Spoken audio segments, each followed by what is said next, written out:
Hey, before we dive into this week's episode of Wars Wednesday, I just want to remind everybody we got an official sponsor, Print Pirate. The link to their Etsy store is down below. Make these awesome 3D printed tokens for your Star Wars Unlimited games. Also, some other cool Star Wars stuff like helmets, Christmas ornaments, and use code BoardBarista to get 25% off. Again, link down below. Hey, honey. Yeah, what's up?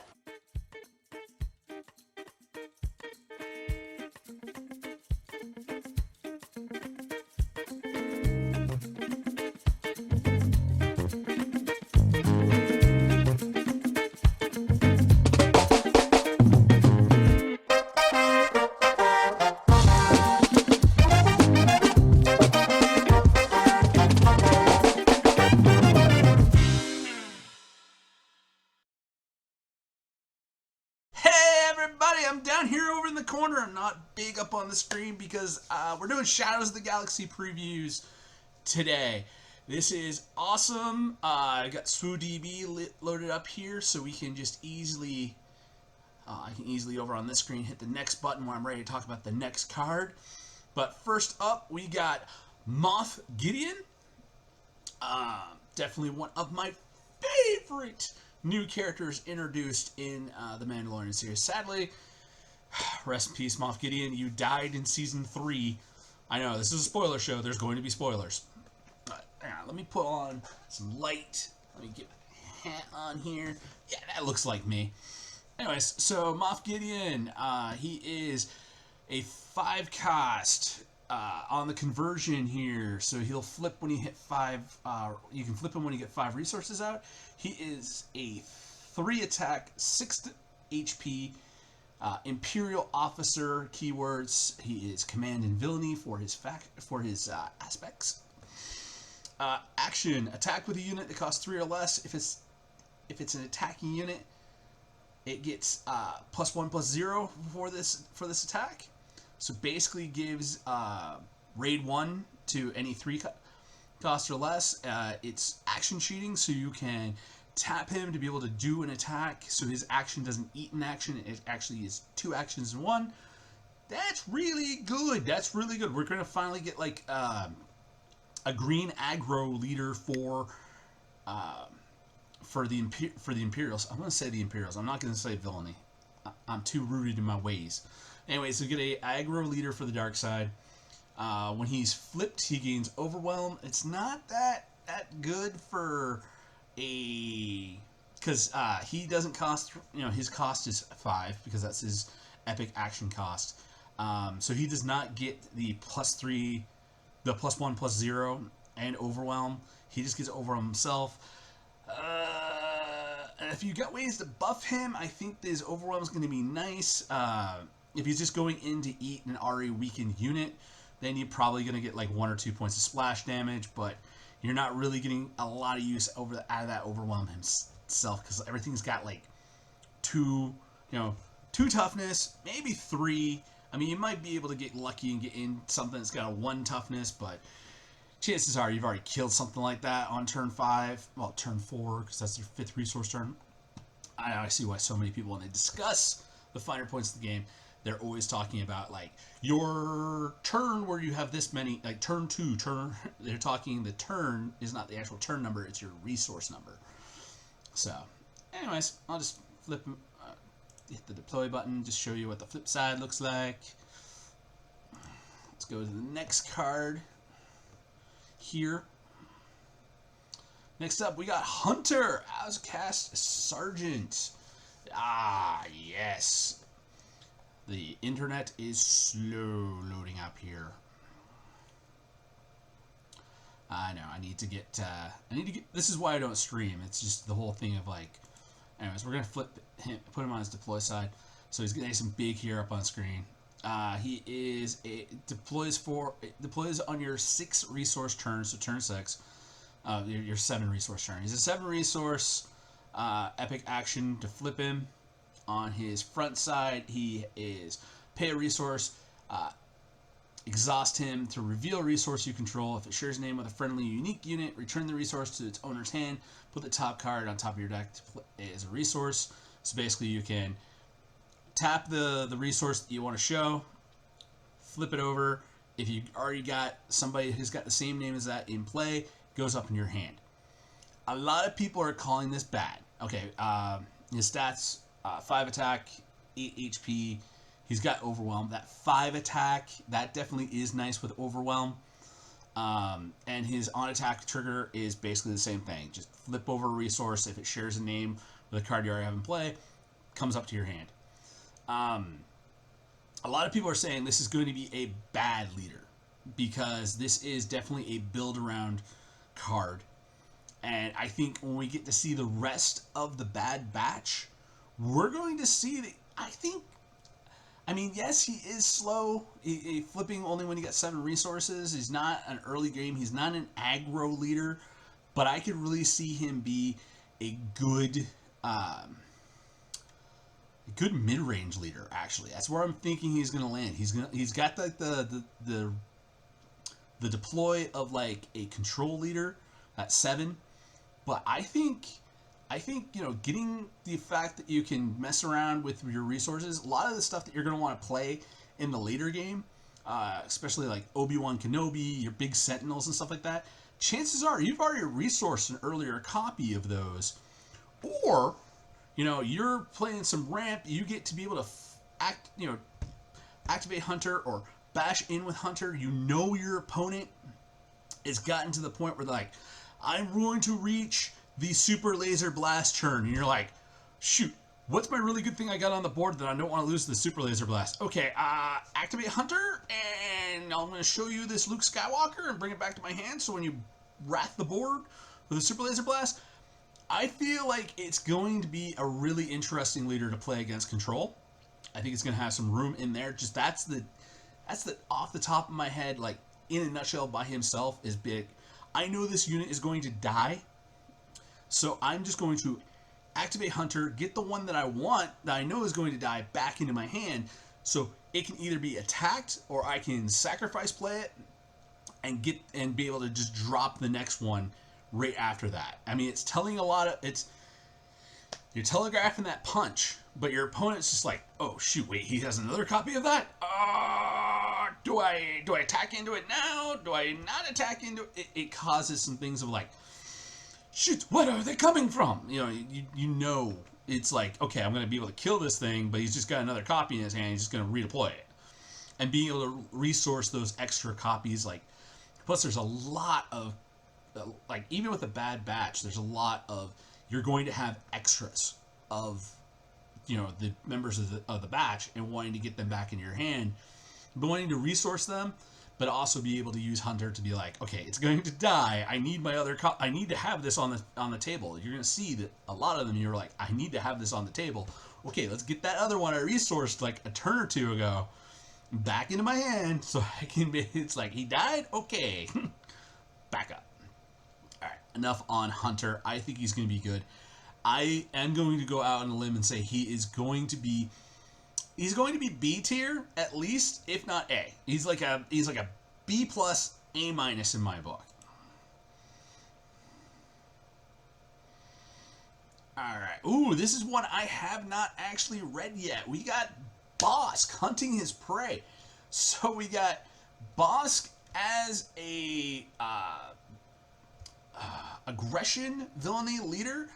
He flips on turn 5. That is, flipping on 4 or 5 is good. He's got 4 attack, 6 HP. He has an action, deal 1 damage to a unit with a bounty. You may give it +1/+0 for this phase. And his flip ability is when you collect a bounty, you may collect that bounty again. Ooh, he's gonna get paid twice. Dang. Dang, dang, dang, dang, dang, dang, dang. That's the dark side bounty hunter. Man, it sucks that Boba Fett is not. This is what I would expect Boba to be like, because Boba collected the bounty on Han twice. He got the bounty from Vader, then he went and got the bounty from Jabba. But Bossk is doing some really good bounty hunting here. Just being able to, meta choice, meta dependent. You know, we gotta see like how people start. Like, if people go really onto the path of being like, I'm playing all the bounty units. I'm playing all the bounty units. Oh, I feel like Bosk is gonna be like the dredge deck of the format. Like, Bosk just being able to be like, I'll take that bounty and I'll take it again. But the fact that you don't get it on his front side, you only get it on his back side. You only get it when it's flipped. Flips on 5. He's got a big butt. He can't be takedowned. So that's good. You're able to give him some shield, able to give him some upgrades. Boska's looking pretty dope. You might be able, you'll be able to cash in on some bounties with that. That's a meta choice. Yeah, if bounty hunting is good, Bosk is going to be really good. Oh, yeah. I'm actually kind of happy that I waited a little bit to actually make sure there was a good pile, but a bunch of them got spoiled earlier today, and I just hadn't had time to look them over. All right, we got Bo-Katan Kryze. We got our second Disney princess in the game. She is a Mandalorian. She is a princess in exile. She flips on turn 6. She has 4 attack, 7 HP. Her action on her starting side is if you attack with a Mandalorian this phase, deal 1 damage to a unit. It's nice. It's just being able to tap her and be like, okay, I can ping something. Probably if you didn't successfully do a trade like Sabine Wren usually does do pretty good. She trades with 2/2s. She trades with 2 or 3 toughness really well. She trades with 1 toughness really well. Her just ability to ping something when she attacks. This being able to ping if you attack with a Mandalorian, all the fact that there's tons of Mandalorians in this set. I like her, but her being a 6 deploy leader definitely does mean that Sabine is going to be the better choice for aggro. I can see, this is the one I think Bo-Katan's going to be the, she is going to be the Twin Suns red, aggression, heroism, Mandalorian deck. When we get that Twin Suns deck for Mandalorians, that's where it's going to be. She's not replacing Sabine in my book anytime soon. So, no. Her flip side, her deploy side is on attack, you may deal 1 damage to a unit. If you attack with another Mandalorian in this phase, you may deal another damage to a unit. So basically, you get to do 2 damage. You can split it up however you feel like. You can double it down on 1 unit to be able to try to get those last 2 bits of damage, or if you're lucky and you're able to ping off 2 other units, that's awesome. I do like that. She's a 4/7.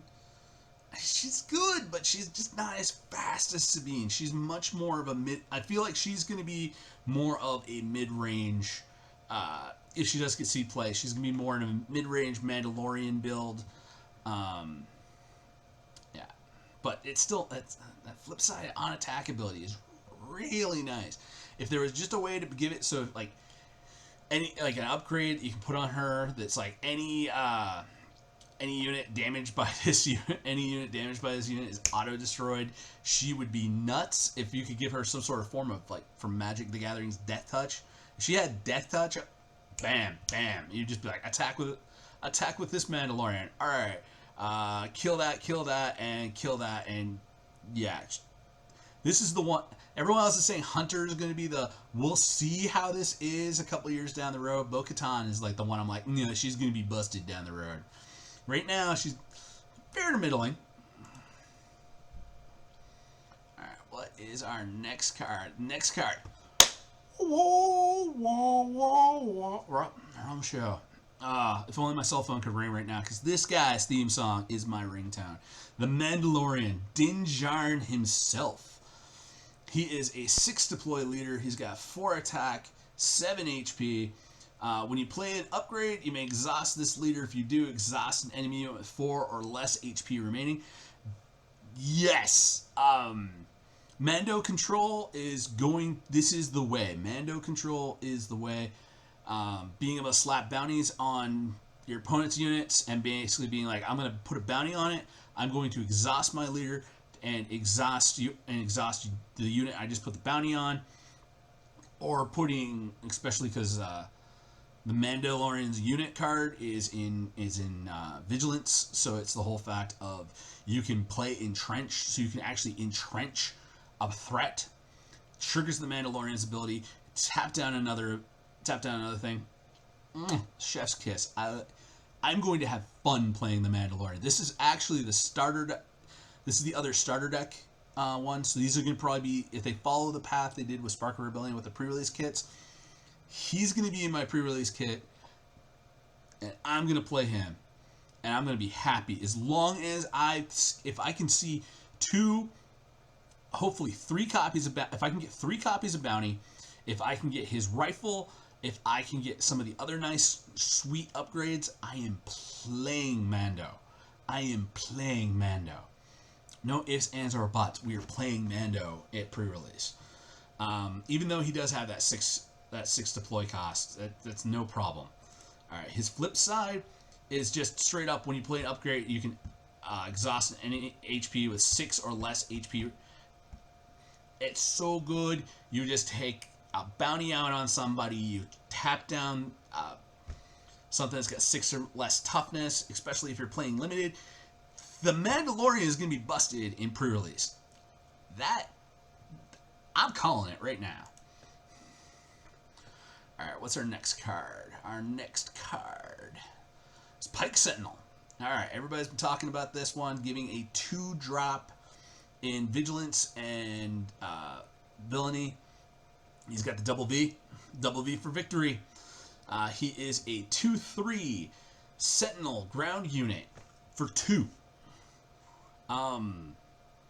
Yeah, no, I would play that over probably just about any other, like that's probably gonna go in my Thrawn deck. That is just drop him down and basically be like, okay, aggro deck, have to attack in. 3 toughness is good, especially if you've got the initiative and you can tap down whatever they got for bigger threats and just have their small stuff go into this. If you have a way to give this a shield, I mean, the sky's the limit. This is just bread and butter, and it's a common. So yeah, no, this might actually make me stop playing Heroism in Limited. So Pike Sentinel, just good card, good commoner all around. First Light, Headquarters of the Crimson Dawn. I love the fact that we are getting stuff from the Clone Wars, the Mandalorian. We're getting stuff from Solo. We're getting, I think, no, we're not gonna get. I don't know if we're getting anything from Rogue One, but we're definitely getting the Underworld Fringe, and that was in the EU in the extended universe, the old Star Wars novels. The shady underside of the universe was definitely my favorite time. I'm a huge fan of Talon Card, Booster Thrax, Mara Jade, all of the scum and villain, all the people that were like, well, we'll wait and see how it's going on with the Empire. All those shady underworld people, all the bounty hunters that the EU had, Jodo Kast. I miss the EU, but Solo was actually my favorite Star Wars movie done by Disney. I really enjoyed it. Yeah, it's my favorite. But anyways, this is 7 deploy space unit for a 4/7. It has grit. Each other friendly non-leader unit gains grit, and this has smuggle cost of 7, villainy, and vigilance. So you have to have those aspects in play in order to not pay the aspect cost. But you also need to have a friendly unit in play that you can slap 4 damage on it.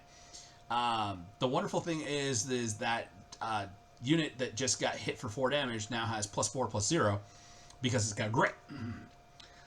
That is amazing. The only thing that I would say is remember, this is not going to be something you play after you smuggle out after you super laser blast, because you need to have that friendly unit to deal the damage to. That is part of the cost. So still a grit deck is in the works, and I can see some true grit players coming out of this. Definitely Director Krennic. This even works well with Grand Inquisitor. Just being able to play it, give something else a boost, and then be able to Grand Inquisitor it to send it right into the fight. Totally awesome.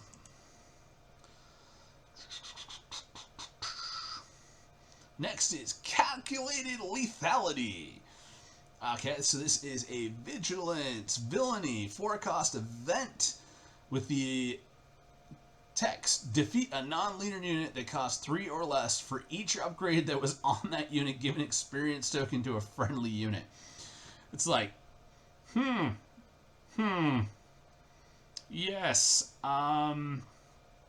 Well, if they've got something that they've been slapping a lot of shields on, you can just be like, something small, and it's got to be cost 3 or less. But if they've been especially like an A-wing, that they've just been like, yeah, I slapped like 4 +1/+1 counters on my A-wing, and you're just like, kill the A-wing, and they're like, oh, that's bad. It's like, yeah, and then put 4 +1/+1 experience counters on my guy and hit it.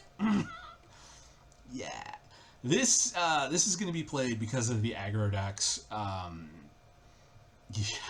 people like this card almost is enough to be like, maybe we shouldn't play Wing Leader anymore, but we'll still play Wing Leader. Also really good to get around shielded units. So it's really good to kill almost anything that Chewbacca wants to put in play.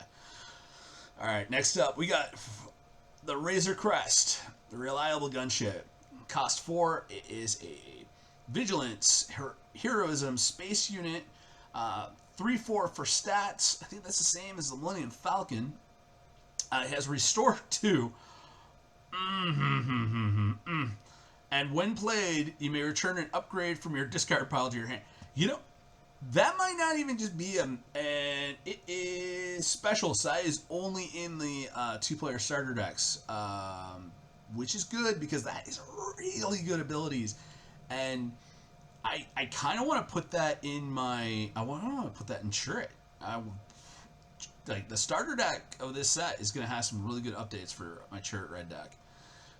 Just being able to get back Devotion, Jedi Lightsabers, Entrenched, a lot of the really good upgrades I play in that deck. Just being able to get those back by putting a ship out that also has Restore 2.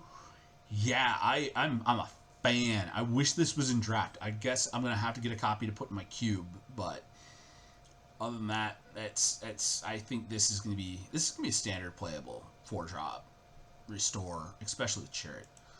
And with Mando, because Mando's going to want to get all those bounties back. You want to be able to play like 6 bounties in a game. Next up, we got Gentle Giant, another Vigilance Heroism unit. Cost 6. It's on the ground, of course, because it's a Wookiee. 2 power, 8 HP, Grit. So, again, Grit mechanic. Every time it takes damage, it gets +1/+0 for each damage on it. So this thing can soak up a lot of damage. On attack, you may heal damage from another unit equal to the damage on this unit. So if this thing's got like 6 damage on it, you can heal 6 damage from another one of your units. Another, like, if there was a... See, you need to be able to have some way to give that Sentinel. Because then it gets busted with Sentinel. But right now, it's definitely going to be something that nobody's really going to want to attack into, because then it gets better. And then it starts healing everything else. And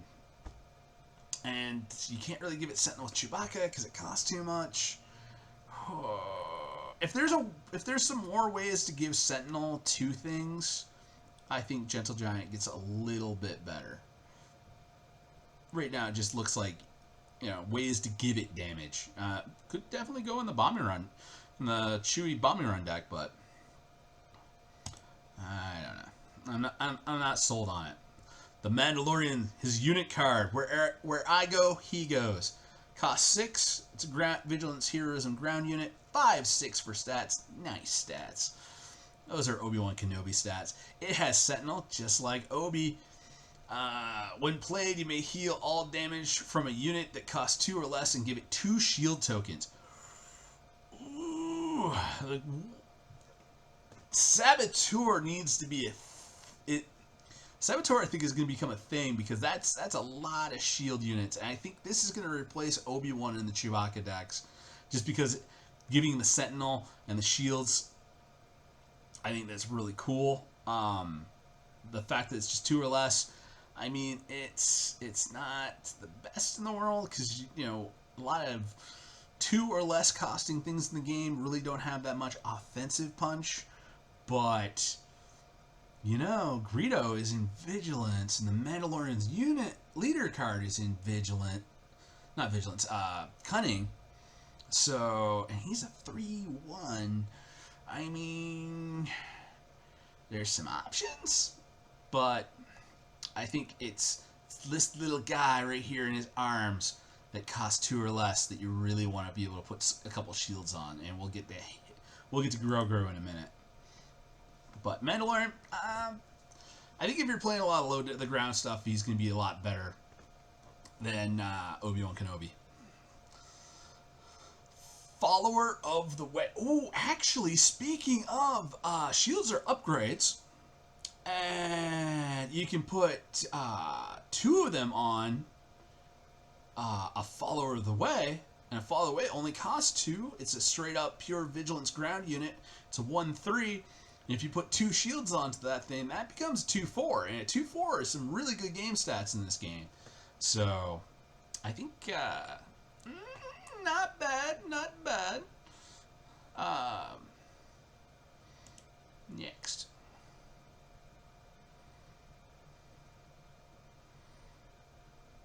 I know, I need to get a better internet connection.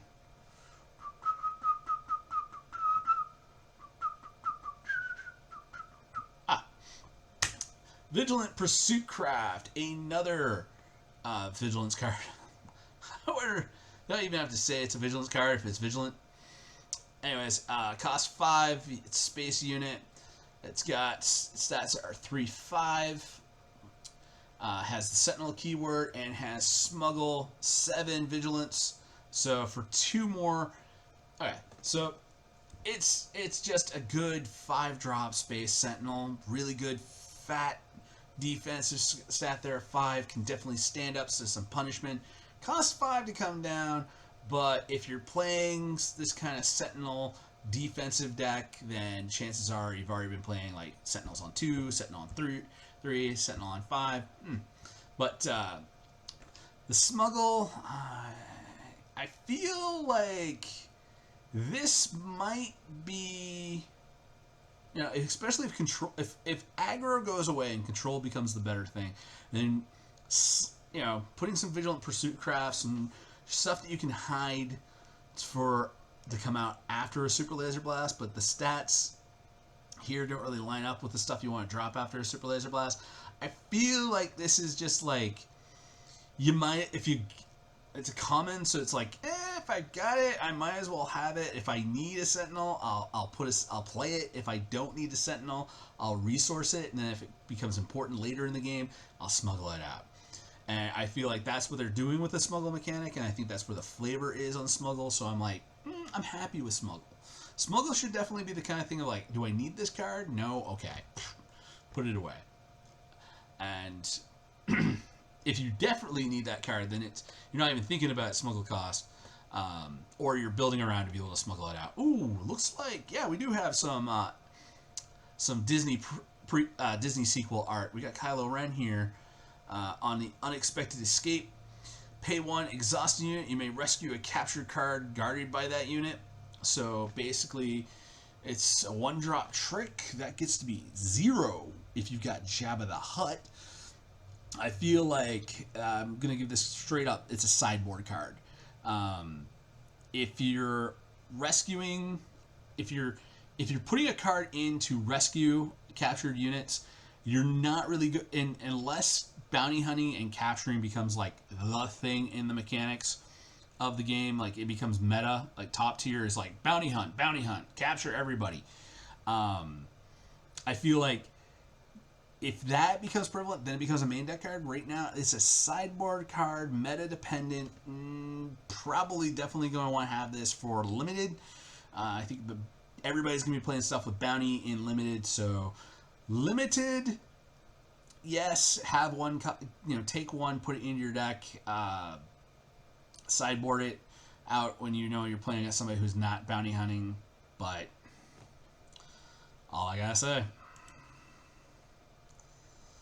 Alright, Phase 3 Dart Trooper. This is where they improved because they got rid of the man and kept all of the machine. Alright, so it is a 3-drop command villainy. Works with Gideon. Gideon will give this +1/+0, so Gideon will turn this into a 4/3 instead of a 3/3 and give it Overwhelm. Some good combat stats right there. I do want to point out that its rarity is special. So this is you're not going to see this in draft. You're not going to see it in packs. You're only going to see it in the starter deck. And it's got the Sentinel keyword, so you're going to be beating face with it, and then just having people just bash into it. But a 3/3 Sentinel is good game stats. When combat damage is dealt to this unit, give an experience token to this unit if it survives the damage. So basically, you drop out this on. You try to get the initiative, make this be your turn 3 play. The aggro deck has to attack into if they've got a ground unit. Chances are they're probably not going to have something that's going to be able to deal the straight up 3 damage to it. Probably deal 1 or 2. If they only got something that does 1 damage, then it's guaranteed just going to get improved. It's just going to go from being a 3/3 to a 4/4 with 1 damage on it. So technically a 4/3 if you're really thinking about it, but it still gets to be buffed because Gideon only cares about the cost. He doesn't care about the power. So this kind of card is the card that's going to scale up with Gideon. I know I hyped up Mando as being the one from the starters, commanders, the starter leaders that they're going to probably put in the pre-release kits. The problem is that Mando's big payoff card isn't in is not locked. Like this is Gideon's big payoff card, and it's locked to the starter deck. So you got to have, almost like Vader's saber and Luke's sabers are locked in the starter kits. The Phase 3 Dart Trooper is locked up in those, so you're not going to see this in limited. Definitely see it in constructed. So I think Gideon gets a little turned down for his power level, being that his payoff card is you're not going to see it in draft. You're not going to see it in the pre-release. So, but that's the only time you're ever going to get to play with the leaders. All right, next card is Crosshair. All right, we're getting into the Bad Batch. We're in the command villainy section here still. All right, Crosshair costs 4 to deploy. He has power 2. He has toughness 6. That's a big butt. That is a goblin butt right there. If you've been paying attention to Geeky Grind and the RPG I've been playing recently. He's got an action to pay 2 resource, and this unit gets +1/+0 for the phase. I mean, if you got nothing else better to do, you can pump him up. And his action is this unit deals damage equal to its power to an enemy ground unit. I think it's okay because you're just kind of like, all right, I'll pay 2 and I'll turn him into a 3/6. And your opponent's like, bash your base, and you're like, I'll pay 2 more, I'll make him into a 4/6. And they're like, bash into your base, and you're like, kill that unit. Take no damage myself. I mean, pumping him up a bit. The pump ability, I think, is bait. It's only something you're really going to do if you got nothing else better to do. The action is where it is at. This is basically you just get to ping whatever this unit is equal. So it's an enemy ground unit. That does bring the power level down a bit. But just being able to go tap Crosshair, deal 2 damage to that, and then attack, hopefully with something with Overrun, and be like, okay, it's already got 2 damage onto it, so I'm going to get 2 damage through to the base, and Crosshair is not going to take any damage. I mean, even if you're just using him just to pink off a shield, I think ignore the action. That's only going to be like when you absolutely need it, but the pay 2 action, the pump action. He's a sniper. He isn't pumping his shotgun. He's not a shotgun guy. He's not pumping the shotgun. He's just taking a shot, taking a shot. And chances are he's taking that vital key shot when they only got 2 hit points left to be like, and he's down. So I like Crosshair, but I feel like he's kind of weird. But and the fact that he's villainy means you can't play him in the Hunter deck without paying a resource penalty for that villainy icon. But I feel like we have something that's going to change that coming up in a different clone. So don't be surprised on turn 4 that you have some people have some hero decks playing some Crosshair and pinging off some of your low drops off of you. I'm a fan of the Bad Batch TV series, so I probably might be playing some Crosshair. Alright, we got Pirate Tank, deploy cost of 6. It's got 4 power, 6 HP, Sentinel, ground unit, 6. I mean, it's not Sabine's fire spray, but it's nice. Like, and of course you got the smuggle resource. I mean, if you don't need a big Sentinel on the ground, you can always smuggle it away, play your other stuff, and then when you get to a point where like, I really need that, it only costs 1 more to smuggle it out, so you can. I feel like the pirate battle tank would definitely be a good limited option. You're probably going to want to have something really different in that 6-drop slot. But if you need Sentinel for the deck, it's not bad. Not bad at all. Clone Deserter, getting into command heroism, only cost 1. That is actually kind of nice. Like, he only costs 1. He's got Restore 1, so you could theoretically drop 2 of these on turn 1. He's got the same stats as Sabine with being 2 power, 3 defense. The downside of this card is he's got a bounty on his head, and your opponent's going to be able to draw 1 card. So you don't have to put a bounty on him to get reward. You can just kill or capture and collect a draw card. I don't think any of the just draw one drop. I don't like you draw 2 cards a turn. Unless you're playing against the aggro, like playing these against aggro is like, oh shoot, I'm letting him draw more cards, because I've run out of cards in my hand playing aggro a few times where I'm just like, turn 5, 2 drop, 3 drop, turn 4. Well, 5. I got 5 resources, so I go 2 drop, 3 drop, and then I'm like draw my 2 cards. I'm like, I don't want to resource either one of these because I'm gonna play them both next turn. Letting the aggro deck get more cards, get like a 3rd card some turns, is really, it gives them options for what they're going to keep in their hand to beat you with. And I feel like that's where these are probably not going to be all that good. But I don't know. I think we're going to have to wait and see. A lot of people are saying that getting to draw extra cards is not that big of a thing in the set, so in the game. So we'll see. Echo, another member of the Bad Batch, has Restore 2. I like that. I like getting some Restore here. Cost 4, 4 power, 4 defenses. He's 4s all the way around. Must be playing golf. He's like, 4, 4, 4. Echo. Okay, enough to the jokes. Alright, when played, you may discard a card from your hand, give 2 experience token to a unit in play with the same name as the discard card. Another great synergy to go with Hunter. You're just like, alright, I'll activate Hunter. I will show that I've got a I'll bounce this Omega, or this I'll bounce this Crosshair as a resource, and I'll play Echo, and then I will discard the Crosshair to make my Crosshair into a 4/8, and on my next turn I'll just shoot something with Crosshair. Echo makes Hunter work. Like, you have to have Hunter and Echo. Hunter and Echo both on the board is going to be nuts. It's going to be nuts.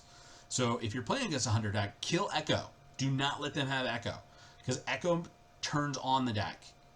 You kill Echo, deck goes, and you can be like, okay, we're good. Alright, Privateer Crew. Cost 2. Got Smuggle for 6.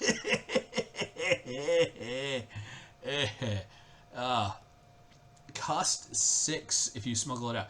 Granted, when you if you play it using the smuggle ability, it goes from being a 2/2 to a 5/5. I think it's just a really late game card to play for limited. I don't like that. I don't like that at all. I'm not a fan. Not a fan. Alright, Reputable Hunter. 3-drop for a 3/4. 3/4 on turn 3. If an enemy unit has a bounty, this unit costs 1 resource less to play. So if they play one of those 1 or 2-drop overhyped units that's got a bounty, you're able to just drop this on turn 2 and just be like, I'm gonna capture that and collect the bounty. Ooh, and it works with Moff Gideon as being like, it's a 3-drop, so you can give it +1/+0 and overwhelm. Swing it in for 4. Gonna collect do at least 1 or 2 damage to your base. Kill that and capture that dude and get your bounty. I think Reputable Hunter. He's got a good reputation. He's gonna be nice. Timely Intervention. It costs 1. It's a tactic event. Play a unit from your hand. Give it ambush for this phase. Smuggle cost is 2. Okay, Energy Conversion Lab being a free, does not cost any resources base just to give something ambush. This saying pay 1 or pay 2 to pop this out of your resource pile. Yes, please. Yes, I will. This is, with this Energy Conversion Lab, you have 4 ways to get a surprise ambush and make your opponent go, oh, not good. Especially if you're able to like resource this, so they don't even know you have it coming. Like they're playing probe droids. They've got ways to look at your hand. You're just like, resource this to hide it from you. Hide it from you. This card, this is a combat trick and a half. I think this is actually going to see some play. Oh, cross format. Take Captive. 3-drop. A friendly unit captures an enemy non-leader unit in the same arena. Just pay 3, capture it. As long as it's you got a ground unit can capture a ground unit, a space unit can capture a space unit, you're done. You just 3 straight up. That's a straight up removal for green that is just nice. Just pay 3, just capture it. If you could deal damage to it, you can capture it. Take Captive is definitely going to see some play. Alright, we're into villainy now. We got the Death Watch Loyalist. So the 3-drop, so another one that synergizes with Gideon. It's a 3/3. It's got Grit. Unit gets +1/+0 for each damage counter on it. You can Grand Inquisitor it once. It's got Overwhelm, so if you do have any damage onto it, you got 4 damage. Well, that's good. That's good. I mean, you can damage it, Gideon, and yeah, it's gonna have 5, and I'm probably gonna trade up with something. Ruthless. Okay, so we got an upgrade. Cost 1, gives +2 power, no defense, and the attached unit gains. When this unit attacks and defeats a unit, deal 2 damage to the defending player's base. The fact that this is villainy is the one thing that's keeping it out of my aggro deck, because that is just straight up dece. You're either doing +2 damage to the base or you're doing +2 damage to the base. Because if you attacked a unit, you're still getting the +2 onto the base. You're still doing 2 to the base. If you're attacking the base directly, you get the +2 from the upgrade. Who's not going to want to play this? I think we might actually see some villainy aggro decks. Yeah, I'd play that in my Tarkin deck. Kitsu Onyo. I hope I pronounced that right. Old friend. Apparently she was like a childhood friend of Sabine. She's a Mandalorian underworld bounty hunter. She's got 3 attack, 2 defense. She's Saboteur. Loving her already. I love me 3 damage Saboteur that can get past the Sentinel, past shields, and deal some decent damage. And when this unit deals combat damage to a base, you may defeat an upgrade that costs 2 or less. Bam, bam, thank you, ma'am. Just being able to take care of some of these really nasty upgrades, being able to get a bounty off of somebody. Yes. Yes. It is his aggression, is heroism. This is this is definitely going straight into my Sabine Wren aggro deck. Straight up. Night Owl Skirmisher. 3-drop. Aggression, heroism. Cost. It's got power 4. Defense of 3. Smuggle cost of 5. You know, that's a good beat stick. That's a really good beat stick. That might end up, but it's not as good. It's not the action economy of a Fleet Lieutenant, but you know, it's not a Fleet Lieutenant. It's not the action economy. Smuggle. I'm still gonna. I'm not on the fence. I'm like judging Smuggle to be like. I like it on tricks. I don't like it on the characters because the characters I just want to get into play. Like I want to get my characters into play, but I want my tricks. Those I want, like my combat tricks, my removal, my situational stuff that might be good, might not be good. I might need it. I might be able to put it, an upgrade that I might be able to put on a character. The stuff that is like, I don't need this to develop my board state. I like Smuggle on that. I don't like the Smuggle on the units. I'd rather just put my units into play and smuggle all my dirty tricks. But, if you're forced to choose in limited what you're gonna resource, you just resource the Smuggle one. 9 times out of 10, it's a good call if you got a better, does something other than Smuggle for the same cost. Yeah, just resource the Smugglers. Casa Reeves, Loyal Night Owl. Oh, that was the name of the girl that got the braids going across her forehead. Alright, she costs 4. She's got 4 power. She's got 5 defense. And on attack, if this unit is upgraded, you'll deal 2 damage to a ground unit. I feel like that's kind of cool because if you do give her any sort of upgrade, she can attack. She can potentially snipe off one of their aggro units, or even if it's the thing she's attacking into, to be able to trade up, or just hit one of their already injured units and take that off the board. The fact that she's a Mandalorian and a Trooper, those are 2 really good keywords, but I don't know. K2SO in Constructed still is my personal pick in this thing because it's again, that action economy. I don't have to put something on her to make her better. She just make K2SO better. K2SO is just good on his own. So, but still, I would play her in limited.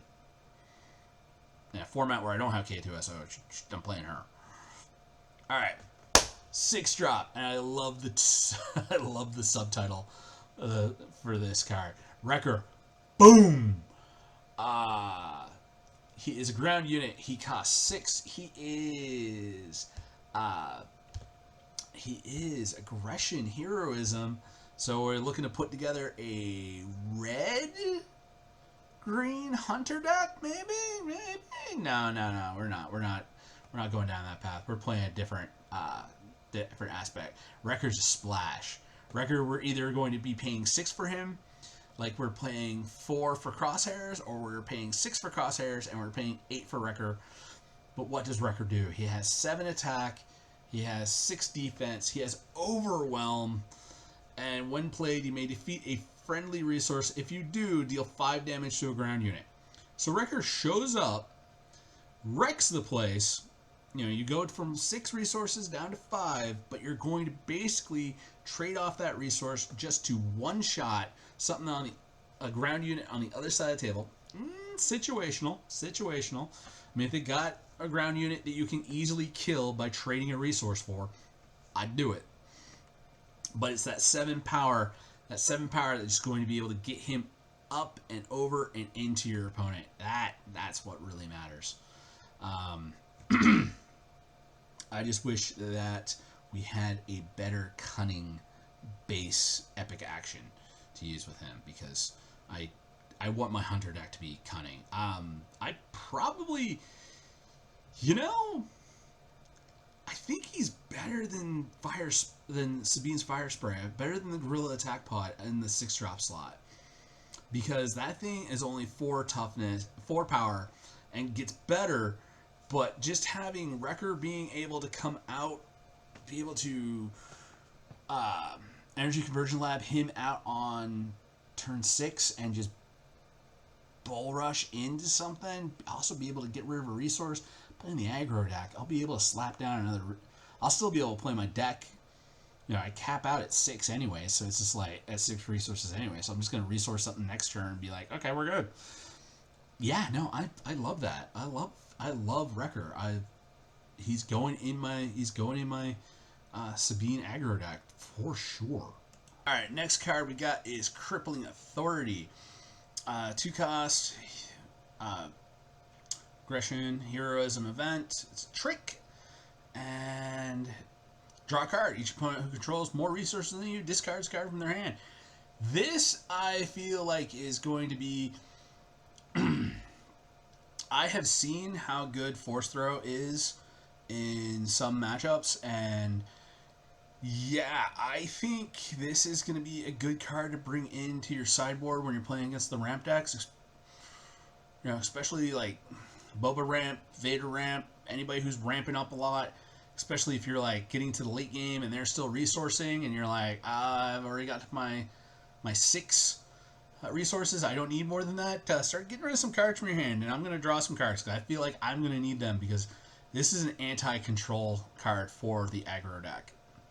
10 out of 10. Perfect sideboard card. Alright. Clan Challengers. Excuse me. 5-drop. It's a 3/6 Mandalorian Trooper. Has raid 3. That's good. That's good for a 5-drop. Really good aggressive 5 right there. And when it's upgraded, it gains Overwhelm. I don't know. I think we got some better options at 5 for constructed, but definitely, it's common. It's gonna be. I see myself playing plenty of these in the future in draft.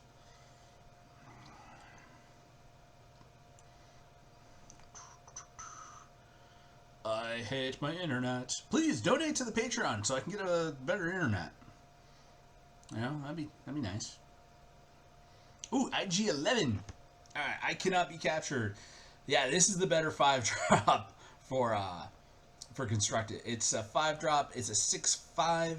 If this unit would be captured, defeat him and deal 3 damage to each enemy ground unit instead. It's the whole thing of like, no, you're not going to capture him.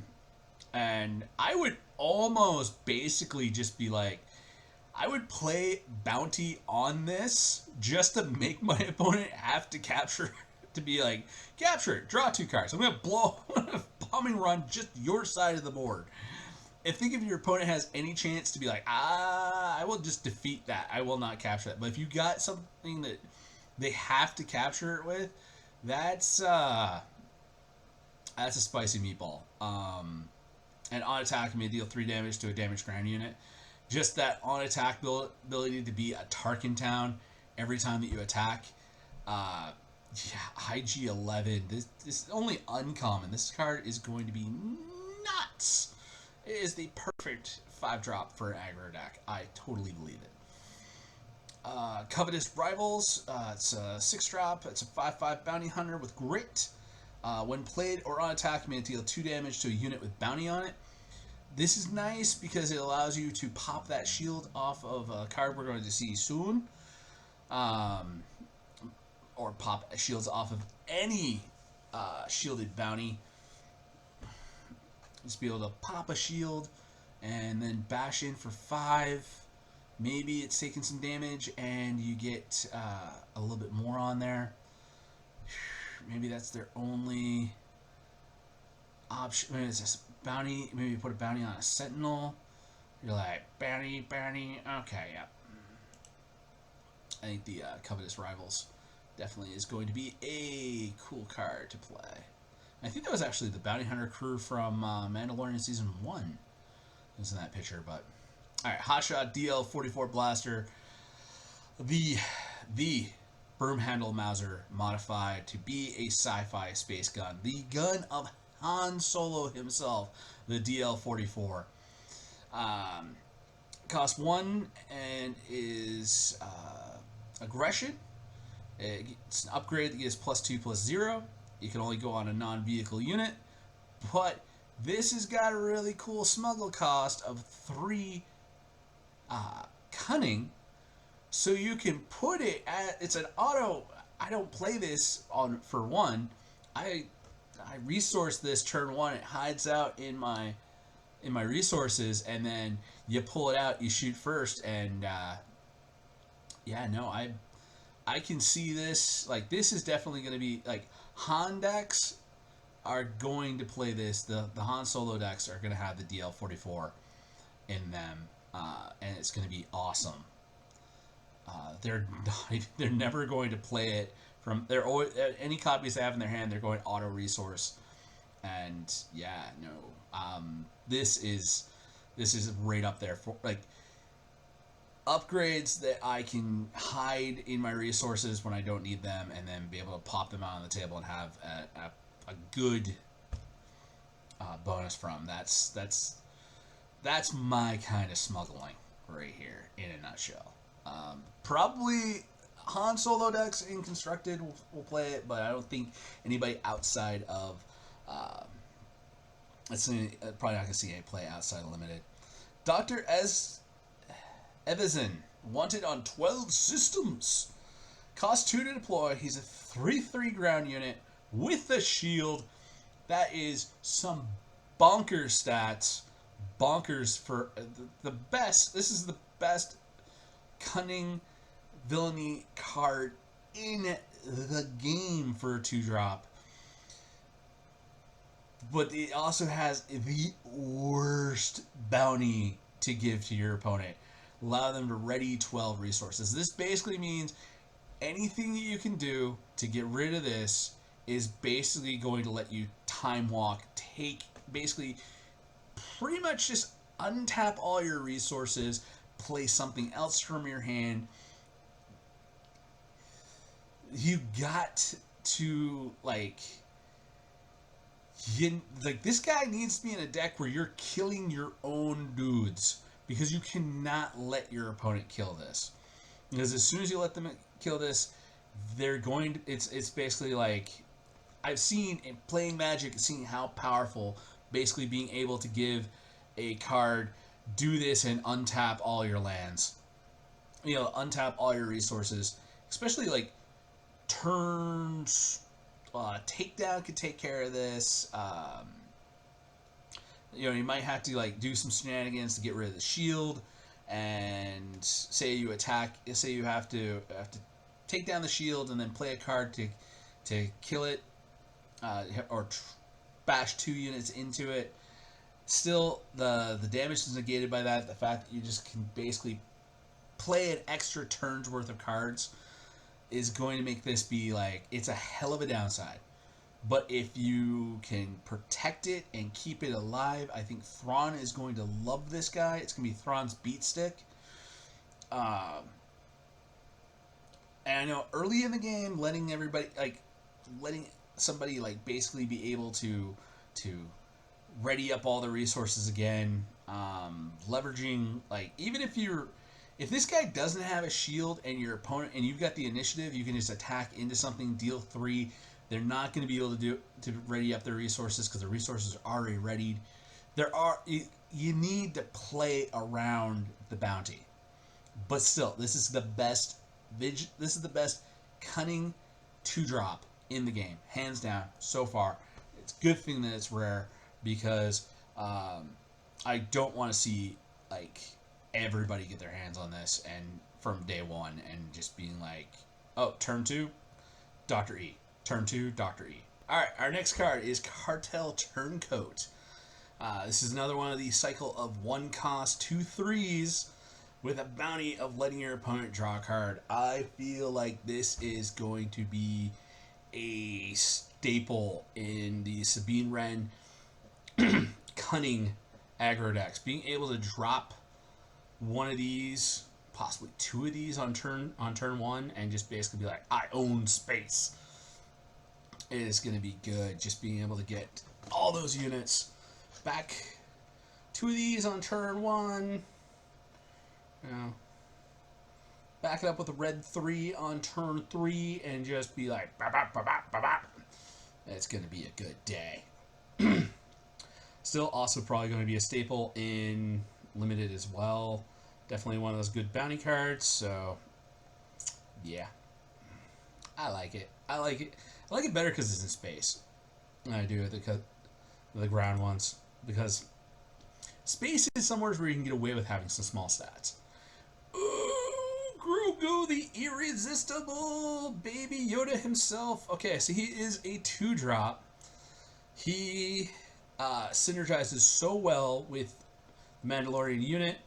You basically get to, he's a 0/5. They got to deal 5 damage to him in order to get rid of him. But if you're healing all the damage off of him and throwing 2 shields onto him, it's going to be great, because this is a perfect turn 2 play where you just put him out, take the initiative.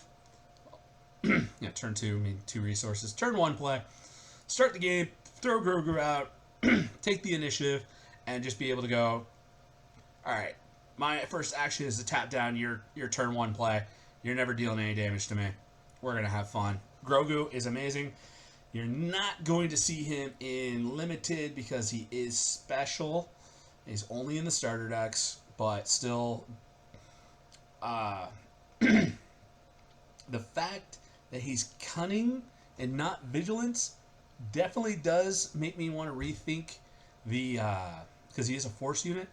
I think there might be Chirrut Yellow might end up being a deck in the future, just because getting to be able to play Grogu to tap down enemy unit, also trigger all of your force synergies. I might be switching decks. I might be switching out my Chirrut deck. But still, just so cute. Such a cute little, put him there. L337. I just realized that spells Leet in nerd speak.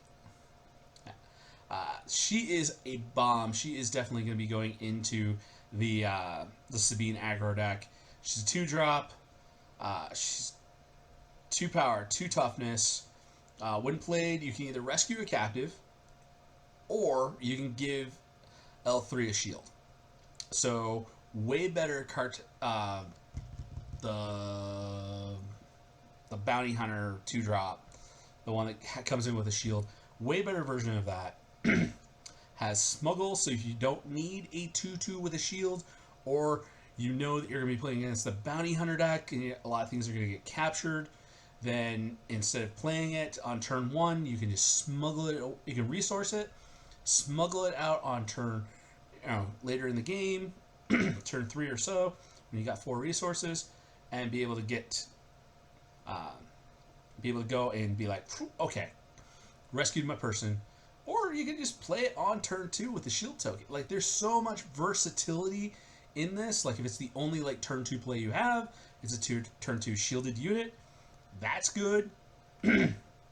Or if you got a better turn 2 option, you just resource it and call it a day. So I like it.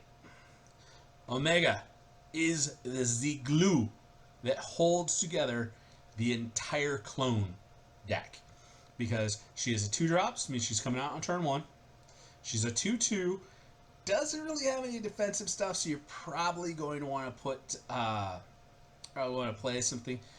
We really need a better cunning 25 HP base, a better cunning base that has some sort of ability on it in order to protect Omega.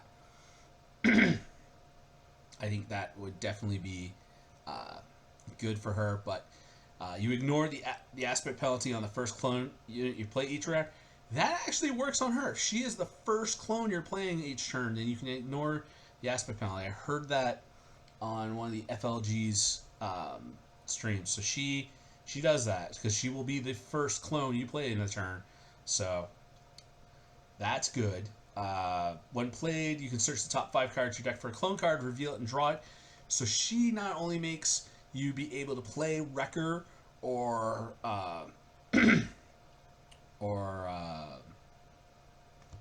what's his name? No, not Hunter. Hunter's the leader. The sharpshooter one. Crosshairs. Yeah, you can either play Wrecker or Crosshairs in your Hunter deck with her. You can get to search the top 5 to be able to find which one of the team you need right at that moment. You can also search out Wolf with her, so that's cool because if you're like turn 2, I'll put her out. Oh, I'm playing against a restoring base, so I'll search top 5. There's my Wolf. Play Wolf on turn 3. Play her on turn 1. Play Wolf on turn 2, and get some good synergies going. So I think she's good. She's going to be rare, so I think Omega. I'm gonna go play side of her. No, it's answer, but I gotta take a drink.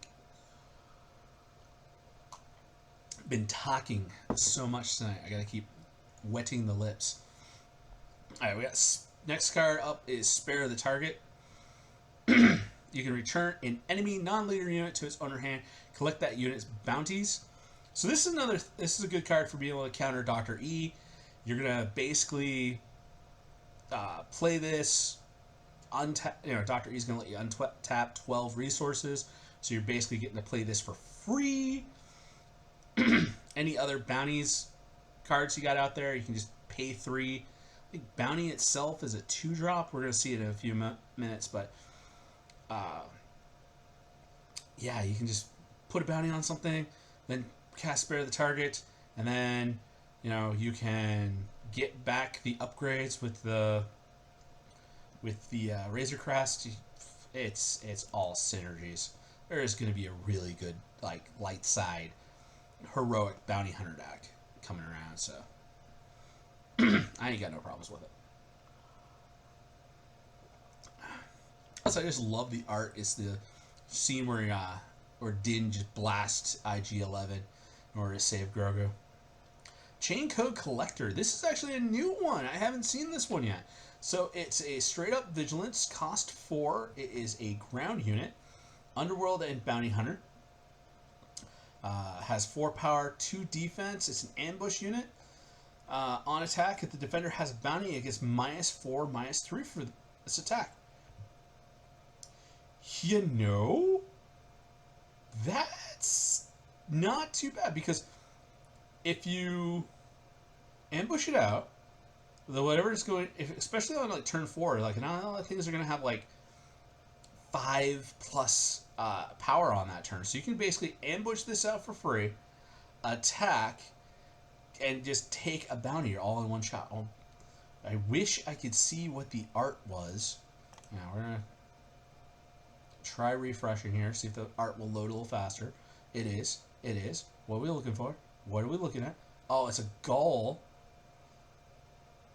Bounty Hunter. Nice. No, I like that. That's pretty cool, but it looks like whoever they got has got a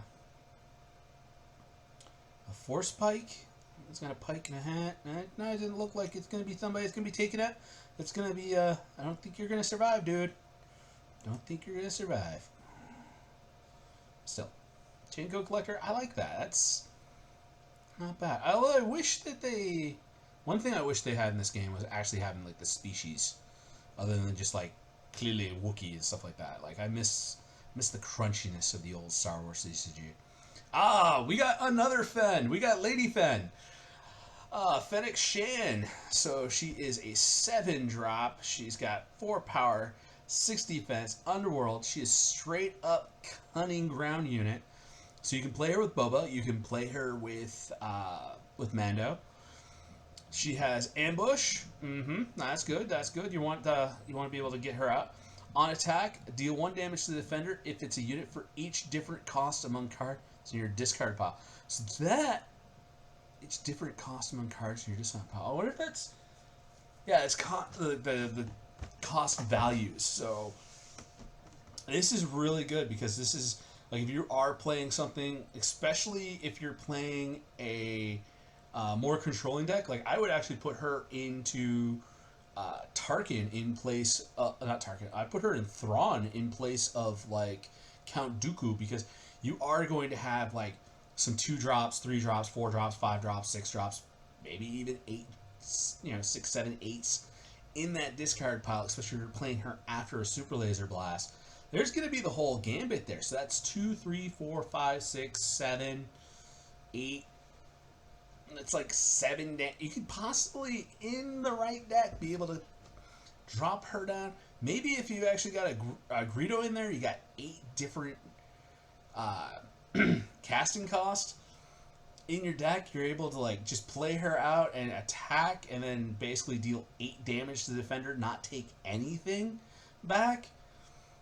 You're definitely gonna get like probably with her. You're at least gonna get, I would say, good estimate 2 to like 5 damage that you're gonna be able to ambush her out with when you're playing something on 7. I think in a good control deck, she's going to get really busted. From one Fen to another, Lady Fen, you're doing good. You're doing really good. All right, Wanted. Wanted. Yes. Okay, so Spare the Target. Is actually a 2-card combo. You can put the bounty on it, then spare the target, bounce it back to their hand, and you get to draw 2. You get to ready up to 2. You get to ready 2 friendly resources. Not bad. Nah, and you've dealt with a problem. So, yeah. Is it weird that I like to draw the cards better? But then again, Boba Fett has done really good with being able to ready 2 friendly resources and collecting bounties. So, yeah, Wanted's just good, especially with the Razor Crest. Especially ways to get cards out of your graveyard and back into your your discard pile, back into your hand. Being able to cycle and constantly put Wanted onto things. We need a dark side version of Razor Crest now. Make Wanted really good in in limited, because you can have as many copies as you want. Well, what was the rarity on Wanted? Common? Yeah. Somebody's gonna be out there and draft like 5 copies of Wanted, and it's gonna be the only card they put in their thing, and they're just gonna bounty hunt for Jabba Hutt and get so many resources readied and just playing so much stuff and just crushing you under card advantage. McClunky. Alright. Everyone's talked about this being basically the worst thing that George Lucas or Disney has done to Star Wars. Constantly changing this fight scene. Just have Han shoot first. Shoot him. Not to get shot back. Han just straight up murks Greedo. And it says something about his character being the practical hero who's like, yeah, I know, it's not clean, it's not cheap, it's not fair. I just, bam, the guy had to die, I lived, and I got to go save the day and get the princess. That might just be telling a little bit about me. But anyways, McClunky, pay 1, return a friendly non-leader underworld unit to its owner's hand. If you do, deal 3 damage to a unit. So basically, you could play Greedo on turn 1, then McClunky him to deal 3 damage to a unit. And then next turn, you can play Greedo again. No, they shouldn't. I mean, you also this is a good trick if you don't have the initiative and they attack one of your key things, and you know it's going to die on the crackback, or a way to really like have fun by bouncing it, by having them deal a bunch of damage to a sentinel, bounce that sentinel back to your hand. Ooh, Chirrut giving +2, +0, +2. That can really +0, +2, deal 3 damage, and then just replay. That would make Obi-Wan Kenobi one very, very annoying speed bump for my opponent. You know, I think it has to be Underworld. That's right. So Underworld Sentinels, bouncing Underworld Sentinels back to your hand. too many hoops. But still, I think if you are an Underworld deck, it's going to have some synergies. You're going to be able to save a dude who's going to die anyways, be able to throw it back out. I can see a world where this is going to be good, but I think that world is going to be very much more constructed. You're not going to be able to guarantee this trick happening all the time in limited. So if this card does anything, it's going to do it in constructed decks. Probably like a constructed Boba Fett deck. But Relentless Pursuit. Choose a friendly unit. It captures a non-enemy unit that costs the same or less than it. If the friendly unit is a bounty hunter, give a shield token to it. This nice Cad Bane art here. Cost 3. I think that's perfect. Just be able to put a bounty on something and pay 3, capture it, and put a shield. Have your bounty hunter capture it. Put a shield on your bounty hunter. Yeah, this is going to be a staple of the bounty hunter decks, and it's going to be probably a really good staple in draft. So. Alright, now we're into the dark side, the villainy cards, with Gideon's Light Cruiser. It's the Dark Trooper Station. Cost 8, 7 power, 8 defense. It's an Imperial Vehicle Capital Ship, has Overwhelm. Overwhelm good. Attacking those A-Wings. When played, if you control Moff Gideon, play control Moff Gideon as a leader or unit. Play a dark side unit that costs 3 or less from your hand or discard a pile for free. It's the dark side home 1 bit, everybody, and it's special, so you're not going to see it in draft. That's good, because this is really good. I think this time around, like, the stuff that's in the starter decks is really good. Really, really, really good. I can see this being part of the end game package for a Gideon's deck. Definitely. Because you want to get those Dark Troopers back. Tech. 3-drop, purely heroic. 2/5, Fringe Clone. Each friendly resource gains Smuggle. The gain Smuggle cost is that card's cost plus 2 and its respected icons.